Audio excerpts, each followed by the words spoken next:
Welcome everyone. Welcome to another episode of wealth talk by వివేకం. ముందుగా ఈ వారం లేటెస్ట్ అప్డేట్ ఏంటి అంటే కోర్స్ ట్రంప్ గారు వచ్చేసి మళ్ళీ cease fire between Iran and Israel మనం చూసాం. సో ఆ భయాలు ఆ కైండ్ ఆఫ్ ఆందోళనలు ఏదైతే చూసామో అది కూడా కాస్త టేపర్ డౌన్ అయిపోయి కాస్త నార్మల్సీకి వచ్చినట్టు మార్కెట్స్లో కూడా మనం చూడొచ్చు. గ్లోబల్ లెవెల్లో కూడా కాస్త రిలీఫ్ అనుకుని మేబీ ఈ వార్ భయాలు లేకపోతే ఈ కైండ్ ఆఫ్ ఎక్స్టర్నల్ ఫ్యాక్టర్ భయాలు కాస్త పక్కన పెట్టి నార్మల్సీ రానున్న రోజుల్లో కూడా కొన్ని రోజులు ఉండబోతుందని మనం ఆశించవచ్చు. And hopefully that will be the trend. And latest quarter కూడా మనం చివరి వల్ల ఉన్నాం కాబట్టి చివరి కైండ్ ఆఫ్ రోజుల్లో ఉన్నాం కాబట్టి రిజల్ట్స్ కూడా ఇప్పుడు డిక్లేర్ చేయబడవు. చాలా ఫ్యూ కంపెనీస్ ఇంకేవైతే మిగిలి ఉన్నావో రిజల్ట్స్ డిక్లేర్ చేస్తారు. అది కాకుండా వచ్చే క్వార్టర్ మళ్ళీ around 10th 11th 12th IT joints వచ్చేసి రిజల్ట్స్ డిక్లేర్ చేయడం ఫస్ట్ సెకండ్ వీక్ ఆఫ్ జూలైలోనే చేస్తూ ఉంటారు కాబట్టి అప్పుడు మనం రిజల్ట్స్ని ఫోకస్ చేసుకుని కంపెనీస్ యొక్క రిజల్ట్స్ అనలైజ్ చేసే ప్రయత్నం చేద్దాం. సో మోర్ ఆర్ సో ఈ వారం కొంచెం జనరిక్ టాపిక్ అంటే పోర్ట్ఫోలియో లెవెల్లో ఎటువంటి మార్పులు ఎప్పుడు చేసుకోవాలి, ఎప్పుడు చేసుకోకపోతే వచ్చే నష్టాలు ఏంటి అంటే మనం చాలా రోజులుగా చెప్తున్న సూత్రమే అంటే ఈ క్యాష్ రిపోర్ట్ వాడుకొని ఇవాళ మీ స్ట్రెంగ్త్ తెలుసుకోండి అని చెప్తా ఉన్నాం. సో దానికి సపోర్టింగ్గా మేబీ దానికి కొంచెం థియరీ లెవెల్లో ప్రసాద్ గారు నేను కాస్త స్టడీ చేసి దాని గురించి కొంచెం కాన్సెప్ట్స్ చెప్పే ప్రయత్నం చేస్తాం. సో మన ప్రాక్టికల్ లైఫ్లో ఏదైనా టాస్కో లేకపోతే ఏదైనా యాక్టివిటీ తీసుకున్నప్పుడు రూల్స్ యొక్క ఇంపార్టెన్స్ గురించి నేను అంటే సెపరేట్గా డిస్టింక్టివ్గా చెప్పాల్సిన అవసరం లేదు. అంటే రూల్స్ ఫాలో చేయటం వల్ల ట్రాఫిక్ రూల్స్ అవ్వచ్చు, ఏదైనా సింపుల్గా ఎయిర్లైన్లో కూడా ఎందుకు సిస్టమ్స్ అంత క్లీన్గా పైలట్ గురించి మనకు తెలియదు, ఆ ఎయిర్ క్రాఫ్ట్ క్యారియర్ మంచిదా కాదా అనేది మనం తెలియదు, బట్ స్ట్రిక్ట్గా రూల్స్ అడ్హెర్ చేస్తారు, వారి సేఫ్టీ చెక్స్ ఫాలో చేస్తారు, ఒకదాని తర్వాత టిక్కులు పెట్టుకుంటూ ఉంటారు.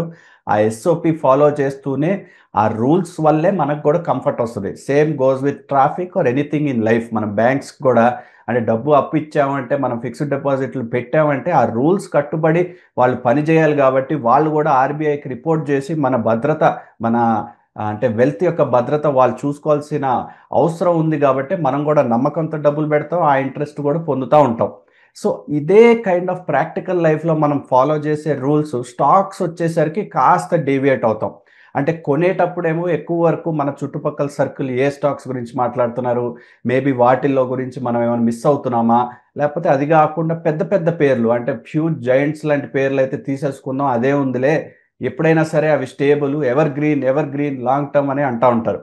సో కొనేటప్పుడేమో కాస్త ఇటువంటి అదర్ ఫ్యాక్టర్స్ ఆఫ్ డిస్కషన్ అంటే చుట్టుపక్కల సర్కిల్ లేకపోతే ఎనలిస్ట్ చెప్పే సర్కిల్ లేకపోతే మనం కూడా కాస్త తెలిసిన నేమ్స్ అదే ఏదైతే పెద్ద పెద్ద పేర్లు ఉంటాయో అటువంటి స్టాక్స్ వైపు చూస్తూ ఉంటాం.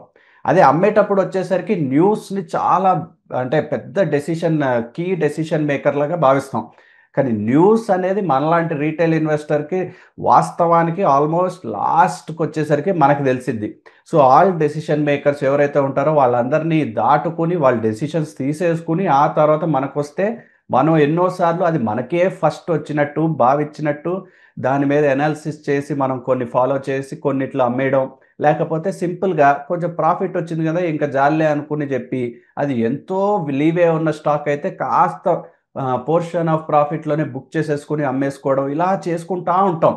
సో ఇలా కొనేటప్పుడు ఎక్స్టర్నల్ ఫ్యాక్టర్స్, అమ్మేటప్పుడు ఎక్స్టర్నల్ ఫ్యాక్టర్స్ అండ్ మనకి అనాలిసిస్ చేసే కొన్ని అంటే రిస్ట్రిక్షన్స్ ఏవైతే ఉంటాయో అవన్నీ మనం బయాస్లోకి తీసుకుని రూల్స్ని సెపరేట్గా పెట్టి మన డెసిషన్స్ తీసుకుంటూ ఉంటాం స్టాక్స్లో.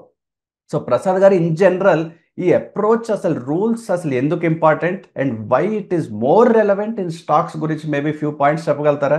యశ్వంత్, ఇప్పుడు నువ్వు చెప్పిన రూల్స్ కానీ నువ్వు చెప్పినటువంటి యూజువల్గా చేసే స్టెప్స్ అన్నీ కూడా రిటైల్ ఇన్వెస్టర్స్ ఎప్పుడు ఫ్రీక్వెంట్గా చేస్తూ ఉంటారు. అంటే ఫియర్ ఆఫ్ మిస్సింగ్ అవుట్ అని నువ్వు ఎప్పుడు చెప్తూ ఉంటావు. అందరూ కొంటుంటే నేను కొనకపోతే వెనకబడిపోతానేమో అని కొనటం ఒకటైతే, ఏదైనా మార్కెట్లో కనుక ఒక పెద్ద ఇన్స్టిట్యూషన్ వాళ్ళకి డబ్బు అవసరమయ్యి ఒక 2 లక్షల షేర్లు అమ్మితే మార్కెట్లో కనుక ఆ షేర్ యొక్క ప్రైస్ ఆ రోజు వితౌట్ ఎనీ రీజను న్యూస్ లేకుండా 20% పడిపోతే అమ్మో అని వీడు కూడా అమ్మేయటం, అంటే భయంతో అమ్మేయటం, ఆశతో కొనటం. ఎప్పుడు కూడా మార్కెట్కి లేదా రిటైల్ ఇన్వెస్టర్స్కి తీవ్రమైన భంగపాటు రావడానికి కారణం ఏంటని చూస్తే మితిమీరిన ఆశ, అంతులేని భయం. ఈ రెండూ కనుక క్రోడీకరించకుండా వాటి గురించి విశ్లేషించకుండా కొద్దిగా కనుక వాటిని రియాక్ట్ అయ్యే టైం కొద్దిగా ఎక్కువ తీసుకుంటే కనుక చాలాసార్లు వచ్చేటువంటి నష్టాల నుంచి తప్పించుకోవడానికి అవకాశం ఉంటుంది. అది ఎలాగో అని అడుగుతూ ఉంటారు. ఆ దురదృష్టవశాత్తు ప్రపంచంలో లేదా ఇండియాలో ఉన్న ఇన్వెస్టర్లో దాదాపుగా 13 కోట్ల మంది ఉంటే 13 కోట్ల సెట్ ఆఫ్ రూల్స్ తయారవుతాయి. ఆ రూల్స్ కూడా ఒక ఇన్వెస్టర్ ఇవాళ ఫాలో అయిన రూల్ రేపు ఫాలో అవ్వరు, రేపు ఫాలో అయింది ఎల్లుండి ఫాలో అవ్వరు. అందువల్ల ఏం జరుగుతుంది, ఎప్పుడు ఏం చేస్తారో ఎవరికీ తెలియదు, వాళ్ళకి తెలియకుండా పోతూ ఉంటుంది. అందువల్లనే ఇప్పుడు కూడా ఇన్వెస్ట్మెంట్లో ఒక ఆర్డర్లీనెస్ లేకుండా జరిగిపోతూ ఉంటుంది. ఇవన్నీ జరిగినప్పుడు పని అందరూ ఇలాగే చేస్తారా, ఇన్వెస్టర్స్ అయినా ఫండ్స్ కూడా ఇలాగే చేస్తాయంటే కొన్ని విషయాలు మనం చెప్పాలి. మ్యూచువల్ ఫండ్స్ వచ్చేటప్పటికి మనలాగా ఒక వ్యక్తికి సంబంధించిన ఇన్వెస్ట్మెంట్ కాదు కాబట్టి, అంటే మనకి సంబంధించిన ఇన్వెస్ట్మెంట్ మనం మేనేజ్ చేసుకుంటాం, మన అడిగేవాడు లేడు, మనం జవాబు చెప్పవలసిన బాధ్యత లేదు. మ్యూచువల్ ఫండ్స్లో మాత్రం కొన్ని లక్షల మంది డబ్బులు పోగు చేసి ఇన్వెస్ట్ చేస్తారు కాబట్టి ఆ ఫండ్ హౌస్ యొక్క రెప్యుటేషన్ దెబ్బతినకుండా ఉండటానికి 100కి 100 రూపాయలు ప్రతి మ్యూచువల్ ఫండ్కి కూడా ఈ ఫలానా ప్రాథమిక సూత్రాలు, అంటే బేసిక్గా వీటిని దాటి మీరు వెళ్ళకూడదని ఫండ్ మేనేజర్కి చెప్పబడుతుంది. అతను ఎంత తెలివైనడిగా పరిగణించబడినా కూడా అతనికి పూర్తిగా ఫ్రీడమ్ ఇవ్వడం సాధ్యం కాదు. అందువల్ల వాళ్ళందరికీ ఏం చేస్తారు, ఇలా ఇంతవరకు కనీసం 90% వరకు ఈ రూల్స్ ఫాలో అయ్యి చేద్దాం, మీరు కూడా చెప్పండి రూల్స్ ఉంటే, అందరం ఒప్పుకుంటేనే కమిటీ ఒప్పుకుంటేనే చేయాలని చెప్తారు. కొంతవరకు మాత్రం ఇన్వెస్ట్మెంట్ ఫండ్ మేనేజర్కి డిస్క్రిప్షన్ ఇచ్చి ఒక 5%, 10%, మహా అయితే 20% వరకు మీకు నచ్చిన కంపెనీలు ఉంటే కొనుక్కోండి అని చెప్తారు తప్పితే టోటల్గా మాత్రం ఇన్వెస్ట్ చేయనివ్వరు. అలాగే డైవర్సిఫికేషన్ లేకుండా ఒప్పుకోరు. అందువల్లనే ఏం జరుగుతుంది, ఎప్పుడు కూడా ఇవన్నీ కూడా ఫాలో అవటానికి, కొనటానికి, పోర్ట్ఫోలియోలో ఉంచడానికి, అమ్మటానికి ఇవన్నీ కూడా రూల్స్ ఫాలో అవుతూ ఉంటారు. కాబట్టి మ్యూచువల్ ఫండ్స్లో పెట్టిన డబ్బులు ఓవర్ నైట్ డిసప్పీర్ అయిపోయి ఒక్కసారి జీరో అవటం అనేది సామాన్యంగా ఎప్పుడూ కనపడదు. డెట్ ఫండ్స్లో అవకాశం ఉంటుందేమో కానీ ఈక్విటీ ఫండ్స్లో మాత్రం, డైవర్సిఫైడ్ ఫండ్స్లో అటువంటి ప్రమాదం ఎప్పటికీ రాదు. మరి ఇన్ని రకాల ఫాలో అవుతున్నప్పుడు కొన్ని మ్యూచువల్ ఫండ్స్ ఏమో బ్రహ్మాండమైన పెర్ఫార్మెన్స్ ఇస్తున్నాయి, కొన్ని మ్యూచువల్ ఫండ్స్ ఏమో అంత బ్రహ్మాండమైన పెర్ఫార్మెన్స్ ఇవ్వకపోవటం లేదు, ఇవ్వలేకపోతున్నాయి. అంటే కారణం ఏమిటి అంటే మనం చూడాల్సింది ఏంటంటే దానికి ఏదైనా కారణం ఉందా విశ్లేషించి ఆ కారణాన్ని ఐడెంటిఫై చేయడానికి ప్రయత్నం చేద్దామనే ఉద్దేశంతో మేము మా యొక్క టీం ప్రకారం ఏం చేసామంటే చాలా ఎంతో కష్ట నష్టాలకు ఓర్చి ఒక రీసెర్చ్ చేయడం మొదలుపెట్టాం. ఎలా చేశాము అంటే ప్రతి మ్యూచువల్ ఫండ్ యొక్క హోల్డింగ్స్ ఎప్పుడు కూడా ఏం జరుగుతుంది, ఎప్పుడెప్పుడు ఏ నెల ఒక ఆఖరికల్లా పోర్ట్ఫోలియో డిక్లేర్ చేస్తారు. During the month portfolio declare చేయరు, కానీ ఎండ్ ఆఫ్ ద మంత్కి అందరూ పోర్ట్ఫోలియో డిక్లేర్ చేస్తారు. అలా ఇచ్చిన పోర్ట్ఫోలియోస్ అన్నింటినీ కూడా ఏం చేశామంటే గడిచిన 8, 9, 10 క్వార్టర్లుగా డేటా తీసుకోవడం జరిగింది. అంటే టాప్లో ఉన్న ఒక 10 మ్యూచువల్ ఫండ్స్ తీసుకుని, టాప్ అంటే కన్సిస్టెంట్గా బ్రహ్మాండమైన పెర్ఫార్మెన్స్ ఇస్తున్నాయి, అంతేగాని ఒక్కసారి మార్కెట్లో టాప్లోకి వచ్చినాయి కాదు, కన్సిస్టెన్సీ బాగా చూపిస్తున్నవి. అలాగే కన్సిస్టెంట్గా ఈ మధ్య కాలంలో లాస్ట్ 2 ఇయర్స్లో చూస్తే పెద్దగా పెర్ఫార్మెన్స్ లేనివి 10, అంటే హై పెర్ఫార్మింగ్ 10, లో పెర్ఫార్మింగ్ 10 తీసుకుని ఈ రెంటి మధ్యన కూడా ఏదైనా సారూప్యత ఉందా లేదా ఈ రెండింటి మధ్యన డిఫరెన్సెస్ ఏమైనా ఉన్నాయా అని కనుక్కోవడానికి ప్రయత్నం చేశాం. అందులో మా యొక్క ఉద్దేశం ఏంటంటే ఎటువంటి అపోహలకి లోను కాకుండా మన పర్సనల్ మైండ్ పెట్టి వీళ్ళు అదానీ కొన్నారు కాబట్టి, వీళ్ళు హిందుస్థాన్ యూనిలీవర్ కొన్నారు కాబట్టినే ఉన్నటువంటి రీజన్స్ చెప్పకుండా కంప్లీట్గా ఇంపార్షియల్గా ఏమాత్రం కూడా రిజర్వేషన్స్ లేకుండా చేద్దామని ట్రై చేస్తే మాకు కొన్ని విషయాలు తెలిసాయి. అందులో ఒకటి మనకు అర్థమైంది ఏంటంటే మ్యూచువల్ ఫండ్ ప్రభుత్వం ఎందుకు ప్రోత్సహిస్తుంది అంటే దాదాపుగా ప్రతి మ్యూచువల్ ఫండ్ కూడా ఒక మినిమం స్కోర్ మెయింటైన్ చేయగలుగుతుంది. అందువల్లనే మనం ఇంతకు ముందు అనుకున్నట్లుగా ఏ మ్యూచువల్ ఫండ్ సడన్గా విపరీతంగా 20% పడిపోవడం జరగదు డైవర్సిఫికేషన్ మూలంగా. అలాగే యూజువల్గా ఎక్కువ మంది జవాబుదారీతనం ఉంటుంది కాబట్టి పిచ్చి పిచ్చి షేర్లు, లాభాలు లేని షేర్లు కొనడానికి అవకాశం ఉండదు. ఆ ఫండ్ మేనేజర్కి ఇవ్వబడిన డిస్క్రిప్షన్ ఉన్న 5 or 10% తప్పితే ఎవరూ చేయరు. అందువల్ల జనరల్గా స్కోర్ ఎక్కువ మందికి బాగానే ఉంటుంది. అయినా కూడా ఈ రెంటి మధ్య తేడా ఏంటుందో చూడాలనే ఉద్దేశంతో నేను ఇప్పుడు మీకు ఏం చేస్తానంటే ఈ పోర్ట్ఫోలియోలో మ్యూచువల్ ఫండ్స్ యొక్క పోర్ట్ఫోలియో తీసుకుని వాటికి మనం ఏం చేసామంటే స్కోర్లు ఇవ్వడానికి ట్రై చేసాం. ఎలా ఇవ్వడానికి ట్రై చేసాం, ఉన్న స్టాకుల యొక్క అన్నీ కలిపితే ఆ పోర్ట్ఫోలియో యొక్క టోటల్ సేల్స్ పెరుగుతున్నాయా, ఎబిటా పెరుగుతుందా, ప్రాఫిట్ ఆఫ్టర్ ట్యాక్స్ పెరుగుతుందా, అలాగే gross profit margin, net profit margin లాంటి వాటికి పెరుగుతున్నాయా చూసాం. అలా ఫండమెంటల్ ఫ్యాక్టర్స్ ప్రకారం ఒక 50% వెయిటేజ్ ఇచ్చి ఇంకో 50% ఏం చేసామంటే ఇండివిజువల్ స్టాక్స్, ఇంతకుముందు మనం చెప్పింది పోర్ట్ఫోలియో లెవెల్లో, ఇప్పుడు ఇండివిజువల్ స్టాక్స్లో కూడా ఈ కంపెనీలన్నీ కూడా లాభాలు పెంచుకుంటుంటే గ్రోత్లో ఉన్నట్టు, లేకపోతే గ్రోత్లో లేనట్టు. అప్పుడు అలా చేసి టోటల్ ఉన్న పోర్ట్ఫోలియో 1000 కోట్లు 10,000 కోట్లు ఉంటే అందులో ఎంత పర్సంటేజ్ గ్రోత్ స్టాక్స్లో ఉందో చూడటం ఒక మార్గం. అలాగే ఒకవేళ గ్రోత్లో ఉన్నా కూడా ఎప్పుడు మనం అనుకునేటువంటి సిద్ధాంతం ఏంటి, ఏ కంపెనీ ప్రైస్ కూడా ఆకాశానికి వరకు పెరగదు, అంటే ఖచ్చితంగా ఒక రేట్ వచ్చినాక అందరూ అమ్ముకోవటం మంచిది అంటాం, కానీ మ్యూచువల్ ఫండ్స్ అమ్మవు. అందువల్ల ఓవర్ ప్రైస్ షేర్స్ ఉన్నాయి కూడా చూడటం జరిగింది. అంటే మనం వాడేటువంటి ఇంటెలిజెన్స్ ప్రకారం చూసి గ్రోత్లో ఉన్న పర్సంటేజ్ ఎంతో తీసుకోవడం జరిగి దానికి ఒక 25% మార్క్ ఇచ్చవడం జరిగింది. అలాగే హోల్డ్ అంటే ఓవర్ ప్రైస్ కాకుండా ఉన్న ఎన్నో చూసి దానికి కూడా 25% మార్క్ ఇవ్వడం జరిగింది. ఇలా మొట్టమొదట ఫండమెంటల్ 50, ఈ రెండు 25 కలిపితే మొత్తం 100%కి ఎన్ని మార్క్స్ వస్తాయో చూసి దాని ప్రకారం హై పెర్ఫార్మింగ్ మ్యూచువల్ ఫండ్స్, లో పెర్ఫార్మింగ్ మ్యూచువల్ ఫండ్స్ ఎలా ఉన్నాయో చాలా బ్రీఫ్గా మీకు చెప్పే ప్రయత్నం, చూపించే ప్రయత్నం చేయబోతున్నాను. ఇప్పుడు స్క్రీన్ పైన ఉన్నటువంటి ఇమేజ్నే కనుక మీరు చూసినట్లయితే లెఫ్ట్ హ్యాండ్ సైడ్ టాప్లో మీకు హై పెర్ఫార్మింగ్ మ్యూచువల్ ఫండ్స్ అని, లో పెర్ఫార్మింగ్ మ్యూచువల్ ఫండ్స్ అని చెప్పడం జరిగింది. అందులో హై పెర్ఫార్మెన్స్ సెలెక్ట్ చేస్తే 10 ఇవ్వడం జరిగింది. అవన్నీ కలిపి ఈ మధ్య లాస్ట్ 5 క్వార్టర్స్లో చూసినట్లయితే మీరు ఎప్పుడు 91, 90, 90.49, 91, 91.52 10 మ్యూచువల్ ఫండ్స్ కలిపి కూడా వాటి యొక్క సమిష్టి యావరేజ్ స్కోర్ ఎంత ఉంటుంది? 90 కన్నా ఎక్కువ ఉంటుంది. అంటే అర్థం ఏంటి? మ్యూచువల్ ఫండ్స్ అన్నీ బాగున్నాయని అనుకున్నాం, అందులో కూడా 90 కన్నా ఎక్కువ ఉన్నాయేమో టాప్లోకి రాగలుగుతున్నాయి. 90 కన్నా దాటి 95, 99కి వెళ్ళే అవకాశాలు తక్కువ ఉంటున్నాయి గ్రూప్గా. ఒక్కొక్క మ్యూచువల్ ఫండ్ వెళ్ళొచ్చేమో కానీ. అలాగే 90 కన్నా తక్కువ ఉంటేనేమో పెర్ఫార్మెన్స్ తక్కువగా ఉంటుందని మా అనాలిసిస్లో తెలిసింది. దానికి సాక్ష్యం ఏంటా అని చూస్తే 90 కన్నా ఎక్కువ ఉన్నాయి.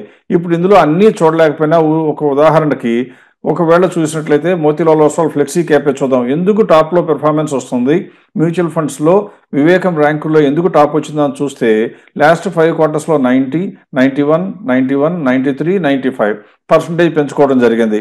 అంటే టాప్ మ్యూచువల్ ఫండ్లో ఉండటం, అందులో కూడా దాని యొక్క యావరేజ్ కన్నా కూడా పైన ఉండటంతో ఇది కూడా టాప్ పెర్ఫార్మెన్స్లోకి రావడం జరిగింది. ఇప్పుడు ఏం చేద్దామంటే ఇలాగే లో పెర్ఫార్మింగ్ మ్యూచువల్ ఫండ్స్ కూడా ఎన్ని ఉన్నాయో చూడటానికి ట్రై చేద్దాం. ఇక్కడ లో పెర్ఫార్మెన్స్ ఉన్న మ్యూచువల్ ఫండ్స్ చూస్తే ఇందులో మొత్తం కలిపి చూసినట్లయితే ఎప్పుడూ 90% దాటలేదు, ఎక్సెప్ట్ మార్చిలో క్వార్టర్లో తప్పితే. అంటే మనకేం అర్థం కావాలి? గడిచిన కొన్ని క్వార్టర్లుగా దాదాపుగా 2-3 సంవత్సరాలుగా ఈ యొక్క బ్యాడ్ పెర్ఫార్మింగ్ మ్యూచువల్ ఫండ్స్ అన్ని ప్రైస్ వైజ్ చూస్తే బ్రహ్మాండమైన స్కోరు చూపించలేకపోయాయి. మనకి కావాల్సిన కట్ ఆఫ్ లెవెల్ 90% కన్నా పైన రాకపోవడంతో వాటి యొక్క గ్రోత్ మందగించినట్లుగా కనపడుతోంది.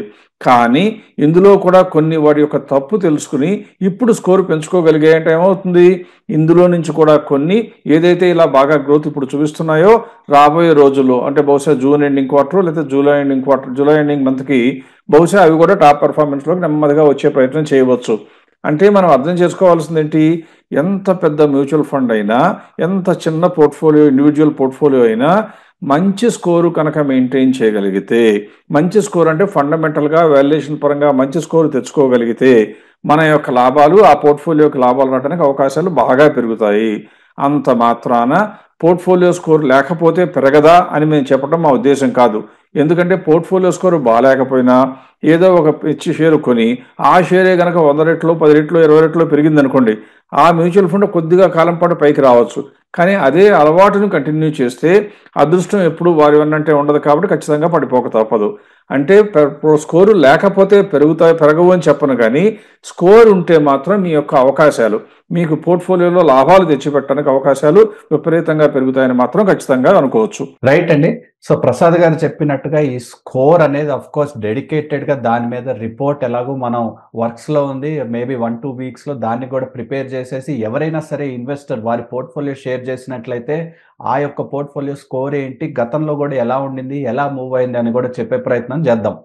దానికంటే ముందు ఇప్పటి వరకు మనం చాలా రోజులుగా చెప్తా ఉన్నాం ఈ క్యాష్ రివ్యూ అని. చాలా మందిని మనం హోల్డ్ చేయాల్సిన స్టాక్స్ ఏంటి, వాటిలో సెల్ లేదా స్విచ్ చేయాల్సిన స్టాక్స్ ఏంటి కూడా చెప్పుకుంటూ వస్తున్నాం. అంటే ఎంతమందికా అంటే ఆల్మోస్ట్ 2022 నుంచి చూస్తే ఆల్మోస్ట్ 27,000 మందికి మనం అంటే వారి పోర్ట్ఫోలియోస్ని ప్రాసెస్ చేసాం. ఆ యొక్క పోర్ట్ఫోలియోస్ ప్రాసెస్ చేసిన వాటిలో అరౌండ్ 10% ఏమో అంటే మనం చెప్పిన రూల్స్, మనం చెప్పే అడ్వైస్ ఫాలో చేసుకుంటూ వస్తున్నారు. మిగతా 90% ఏమో ఎక్కువ వరకు వారి యొక్క డెసిషన్స్ తీసుకుని, లేకపోతే అంటే చుట్టుపక్కల సర్కిల్ మనం చెప్తా ఉన్నాం buying and selling A decisions బట్టి ఆధారం చేసుకుంటున్నారు అనేది ఒక్కసారి రివ్యూ చేసుకుని మళ్ళీ బ్యాక్ టు బేసిక్స్. అంటే వారి బేసిక్స్ ఏంటి అంటే చుట్టుపక్కల ఎవరు కొంటున్నారో అవే తిరిగి కొనడం, మనం ఏదైతే అమ్మమన్నామో అమ్మడం వరకు ఒక భాగం చేసి ఉండొచ్చు, కానీ తిరిగి ఏమి కొనాలి. ఆ రోజుల్లో కూడా మంచి స్టాక్స్, ఫండమెంటలీ స్ట్రాంగ్ స్టాక్స్ వైపు ఎంటర్ అవ్వాలి. అది కాకుండా పూర్ ఫండమెంటల్స్, ఓవర్ ప్రైస్డ్ ఇటువంటి స్టాక్స్ వైపు దూసుకెళ్తే రిటర్న్స్ అనేది కూడా తిరిగి వాళ్ళకి రాకుండానే ఉంటుంది, అలాగే మిగిలిపోతూ ఉంటారు. ఎక్కువ వరకు లక్ని ఆధారం చేసుకొని మనం కూడా అంటే 1-2 సార్లు ఏదైతే మన లక్తో కొంచెం వర్కౌట్ అవుతుందో అదే ఆధారం చేసుకొని కంటిన్యూగా ఆ డెసిషన్స్ కైండ్ ఆఫ్ తీసుకుంటా ఉంటారు. అండ్ మోర్ ఆర్ లెస్ ఆ పోర్ట్ఫోలియో ఎటువంటి స్టేట్లో ఉందో అదే 40, 50, 70 షేర్లు ఏమున్నాయో తిరిగి ఒక సంవత్సరం పాటు తర్వాత కూడా మళ్ళీ అదే స్టేజ్‌లో ఉన్నట్టుగా మేము చూస్తా ఉన్నాం. సో, ఎక్కువ వరకు this kind of decision making తీసుకునే వాళ్ళకి ఫస్ట్ అండ్ ఫార్‌మోస్ట్ మనం చెప్పేది రీటైల్ ఇన్వెస్టర్స్‌కి ఎప్పుడైనా సరే 1, 2, 3 సార్లయినా హెల్ప్ చేయటానికి వివేకం ఎప్పుడు ఫస్ట్ స్టెప్ తీసుకుంటది. సో, ఫస్ట్ అసలు ఎక్కడుంది మన సిట్యుయేషన్, మన పోర్ట్‌ఫోలియో ఎటువంటి సిట్యుయేషన్‌లో ఉంది, ఏ స్టేట్‌లో ఉంది అని తెలుసుకోండి. ఆ తర్వాత హోల్డ్ లేదా సెల్ లేదా స్విచ్ చేయాల్సిన స్టాక్స్ అండ్ ఎందుకు గూడా చెప్పబడతది ఆ రిపోర్ట్‌లో. సో, ఆ రిపోర్ట్‌ని తిరిగి నేను మరీ ఆధారం చేసుకొని ఫుల్‌గా చెప్పను గానీ, ఆ యొక్క analysis is the first step. ఆ తర్వాత సెకండ్ స్టెప్ ఏం చేస్తే బాగుంటది, ఎలా చేస్తే బాగుంటదని కూడా మేబీ ప్రసాద్ గారిని ఒక ఫ్యూ వర్డ్స్ అడుగుదాం. ఎప్పుడు కూడా మన ఇచ్చే రిపోర్టు 2 రకాలు. కొంతమంది ఆల్రెడీ మన ప్రోగ్రామ్ ఫాలో అయ్యే ఇన్వెస్టర్లు లేదా సబ్స్క్రైబర్లకి మన యొక్క ఈకాష్ రిపోర్ట్ లేదా పోర్ట్‌ఫోలియో రివ్యూ రిపోర్ట్ ఎలా ఉంటుందో తెలుసు. మొత్తం ఎక్స్‌ప్లెయిన్ చేయలేకపోయినా మీ దగ్గర ఎన్ని షేర్లున్నా, మీ దగ్గర ఉన్న 25 షేర్లైనా, 250 షేర్లైనా, 500 షేర్లైనా కూడా ఏమాత్రం మేము నొప్పి, బాధ అని ఫీల్ అవ్వకుండా మీ అందరికీ మేము చేసే ప్రయత్నం ఏంటి? మీకున్న స్టాక్స్‌లో అనేకమైన స్టాక్స్‌లో ఎన్ని హోల్డ్ చేసుకోదగినవి. అంటే మంచి పెర్ఫార్మెన్స్ చూపిస్తున్నాయి కాబట్టి హోల్డ్ చేసుకోవచ్చు. ప్రొవైడెడ్ ఓవర్ ప్రైస్ కాకపోతే అని చెప్పడం జరుగుతుంది. మిగిలినవన్నీ కూడా కొన్ని సెల్ అని, కొన్ని స్విచ్ అని చెప్పడం జరుగుతుంది. ఆ సెల్లు, స్విచ్ అంటే నా ఉద్దేశం ప్రకారం డిఫరెన్షియేట్ చేయటం కాదు. ఒకేసారి అన్నీ అమ్మమంటే మీరు మనశ్శాంతి కోల్పోతారేమో అనే ఉద్దేశంతో మర్యాదగా స్విచ్ అని రాసినా కూడా నిజానికి మీరు పోర్ట్‌ఫోలియో స్కోర్ బ్రహ్మాండంగా పెరగాలి. పెరిగితే నాకు అవకాశాలు పెరుగుతాయంటున్నారు కాబట్టి అని గనక భావిస్తే సెల్ అని చెప్పినా, స్విచ్ అని చెప్పినా అమ్మేసుకుని ఆ క్యాష్‌ని మంచి వాటిలో ఇన్వెస్ట్ చేసుకోవడం, తక్కువ కంపెనీలో ఇన్వెస్ట్ చేసుకోవడం మెరుగైన పని. అలా చేయలేరు కాబట్టి, ఎక్కువ మందికి మనస్కరించదు కాబట్టి వాళ్ళకి సెల్ అని, స్విచ్ అని డిఫరెంట్ కేటగరీస్ ఇవ్వడం జరుగుతుంది. అలా ఇచ్చిన వాళ్ళలో ఎక్కువ మంది ఇంతకుముందు యశ్వంత్ చెప్పినట్లుగా 27,000 మంది మా దగ్గర పోర్ట్‌ఫోలియో రివ్యూలు ఇప్పటి వరకు పొంది ఉంటే, దాదాపు 2,000 నుంచి 3,000 మధ్య సంఖ్యలో మాత్రమే ఇన్వెస్టర్లు తమ జర్నీని మాతో పాటు ట్రావెల్ చేస్తూ కంటిన్యూయస్‌గా రూల్సే ఫాలో అవుతామని చెప్పిన వాళ్ళు ఉన్నారు. కొంతమంది మాత్రం ఇంతకుముందు యశ్వంత్ చెప్పినట్లుగా రిపోర్ట్ తీసుకోవటం, మర్చిపోవటం, మళ్ళీ 6 నెలలకు ఒకసారి మళ్ళీ పోర్ట్‌ఫోలియో పంపటం, మళ్ళీ చూసి మళ్ళీ డిసప్పాయింట్ అవ్వటం అలాగే చేస్తూ పోతున్నారు. వీళ్ళందరికీ ఉన్న కారణం ఏంటంటే ఏదైనా సరే బ్రహ్మాండమైన ఇన్పుట్ లేదా వాల్యుబుల్ ఇన్పుట్ వస్తుందన్నా వాళ్ళకి ఫీజు కట్టాలంటే బాధపడటం. ఇంకొకటి ఎంత ఫీజు కట్టినా నాకు నిజంగా లాభం వస్తుందో రాదో నమ్మకం లేదు కాబట్టి తెలియని దానికోసం వెళ్ళే కన్నా స్టేటస్ కో ఉన్నట్టుగానే ఉంచుకుందామని అనుకోవటం. మూడవది కనపడిన ప్రతి దేవుడికి మొక్కుకుంటూ నా పోర్ట్‌ఫోలియో లాభాలు రావాలని కోరుకోవటం. దేవుడైనా కరుణ చూపించాలంటే మన వంతు శ్రమ ఉండాలి. లేకపోతే కష్టం. అదృష్టం ఎప్పుడు మన పక్కనే ఉండదు. మనతో పాటు కాపురం కూడా చేయదని గుర్తుపెట్టుకున్నట్లయితే కొద్దిగా నుండైనా మీరు ఎఫర్ట్ పెట్టడానికి, కొద్దిగా మార్పు చేసుకోవడానికి ప్రయత్నిస్తారు. ఇప్పుడు నేనేం చేస్తానంటే మనలో చెప్పినటువంటి 90% గురించి మనం చేయగలిగింది ఏమి లేదు. ఇంకొకసారి కావాలంటే మీకు రిపోర్ట్ ఇవ్వగలం. ఇప్పుడు నుంచైనా మారుతారని ఆశించడం తప్ప. ఇంకొకటి 10% చేసిన వాళ్ళు అంటే ఎవరైతే మన అడ్వైజులు తీసుకోవటం కానీ రూల్ బేస్డ్ ప్రాసెస్‌లోకి వచ్చారో వాళ్ళ పోర్ట్‌ఫోలియోల యొక్క స్కోర్ పెరిగిందా లేదా చేసే ప్రయత్నం చేద్దాం. ఎందుకంటే ఈరోజు చర్చలో ప్రధాన భాగం భూమిక ఏంటంటే పోర్ట్‌ఫోలియో స్కోర్ పెరిగితే లాభాలు ఎలాగో వస్తాయని చెప్తున్నాము. దానికి సాక్ష్యాలు మ్యూచువల్ ఫండ్స్‌లో చూసాము. రాబోయే రోజుల్లో పోర్ట్‌ఫోలియోలో కూడా చూద్దాం. కానీ రిటర్న్స్ కన్నా కూడా ముందు మనశ్శాంతి రావాలంటే నా పోర్ట్‌ఫోలియో బ్రహ్మాండంగా ఉన్నది అని నమ్మకం కలగాలి. అది ఎలా తెలుస్తుంది? ఒక్క స్కోర్ తెలిస్తే చాలు. ఇండెక్స్ పెరిగితే మీ పోర్ట్‌ఫోలియో బాగున్నట్లు కాదు. ఇండెక్స్ తగ్గితే మీ పోర్ట్‌ఫోలియో బాలేనట్లు కాదు. మీ స్కోర్ గనక బాగుంటే ఇండెక్స్ పెరిగితే మీది ఆటోమేటిక్‌గా పెరగాలి. తగ్గినప్పుడు ఇండెక్స్ కన్నా కొద్దిగా తక్కువ తగ్గాలి. ఎక్కువ తగ్గినా కూడా మీరు భయపడరు. ఎందుకని? నా పోర్ట్‌ఫోలియో 96% స్కోర్‌లో ఉంది లేదా 100% స్కోర్‌లో ఉందని. దాన్ని నిరూపించడానికి వీలుగా నేనేం చేస్తానంటే ఇప్పుడు మీకు కొన్ని క్లయింట్స్ యొక్క పోర్ట్‌ఫోలియోలు మాత్రమే చూపించడానికి ప్రయత్నం చేస్తాను. ఇక్కడ ఒక క్లయింట్ పేరు చెప్పకూడదు కాబట్టి మేము పేరు ఆటోమేటిక్‌గా బ్లాక్ అవుట్ చేయడం జరిగింది. స్క్రీన్ మీద మీకు పేరు కనపడనివ్వం. ఎవరి పేర్లు కనపడనివ్వం. ఇక్కడ మీరు చూస్తే ఈయన పోర్ట్‌ఫోలియో మా దగ్గర ప్రైస్ అలర్ట్ అండ్ అసిస్టెన్స్ అని పైన కనపడుతుంది. అంటే అర్థం ఏంటంటే ఎవరైతే పోర్ట్‌ఫోలియో తీసుకువచ్చి ఆ పోర్ట్‌ఫోలియోతోనే మాతో జర్నీ స్టార్ట్ చేస్తారో అంటే ఎక్స్ట్రా క్యాష్ ఏమీ ఇన్వెస్ట్ చేయకుండా వాళ్ళకి రాగానే కొన్ని అమ్ముకోమని చెప్పడం, అమ్మిన డబ్బు వేరే చోట పెట్టుకోమని చెప్పడం జరుగుతుంది. ఈయన పోర్ట్‌ఫోలియో చూస్తే గడిచిన 2 సంవత్సరాలుగా చూస్తే ఎప్పుడు 93, 96, 95 ఒక్కసారి 84 వచ్చింది. మీరు అనుకోవచ్చు ఇన్ని జాగ్రత్తలు తీసుకున్నా మీ స్కోర్ ఎలా తక్కువ పడిపోయిందంటారు.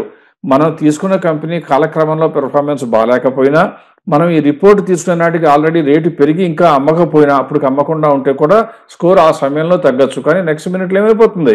ఆటోమేటిక్‌గా మారి మళ్ళీ పుంజుకుంటుంది. ఇక్కడ మీరు చూస్తే సెప్టెంబర్ 24 నాటిని చూస్తే ఆయనకున్న 35 కంపెనీల్లో 5 కంపెనీలు ఓవర్ ప్రైస్గానైనా ఉన్నాయి, లేక గ్రోత్ అన్నా మందగించినట్టుగా కనపడుతుంది. అవన్నీ 31 మార్చ్ 25కి. ఆ తర్వాత ఎంతకు వచ్చేసిన స్కోర్ మళ్ళీ వెంటనే 97.59కి వచ్చింది, తర్వాత 98లో ఉంది. అంటే అర్థం ఏంటి? ఎప్పుడైతే కంటిన్యూస్గా అడ్వైజ్ పొందుతారో మీ పోర్ట్ఫోలియోలో ఉన్న స్టాక్ వీక్ అయినా, మీ పోర్ట్ఫోలియోలో ఉన్న స్టాక్ ఓవర్ ప్రైస్ అయినా కానీ ఆటోమేటిక్గా మీకు సలహా పంపించడం, మీరు దానికి ఏమంటే ఎగ్జిక్యూట్ చేసుకోవడం జరుగుతుంది.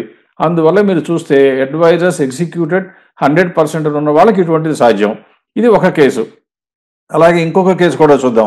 ఇంకొక కేసులో చూస్తే ఈ క్లయింట్ తాలూకు కూడా చూస్తే మన దగ్గరికి వచ్చే నాటికి ఆయనకున్న స్కోర్ 81, తర్వాత వెంటనే 87 అయింది, తర్వాత 97కి వెళ్ళిపోతే ఎప్పుడూ 95 కన్నా తగ్గకుండా మెయింటైన్ అవుతూ ఒక్కసారి మాత్రం 85కి వచ్చింది, అది కూడా సెప్టెంబర్ 24లో.